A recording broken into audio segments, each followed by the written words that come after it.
प्रधानमंत्री नरेंद्र मोदी जन्मदिन उपलक्षे आसंता 17 रु अक्टोबर 2 तारिख पर्यंत सेवा पक्ष पालन हेब। बलांगीर जिला पाटणागढ़ निर्वाचन मंडली विधानसभा स्तरीय सांगठनिक कर्मशाला पाटणागढ़ राजकुमार ठारे अनुष्ठित होईछि।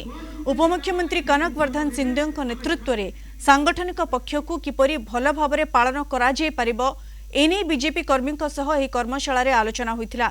यह अवसर में बलांगीर सांसद संगीता कुमारी सिंहदेव एवं बलांगीर जिला सभापति श्रीवत्स बेहरा समेत बीजेपी कर्मी उपस्थित थिले।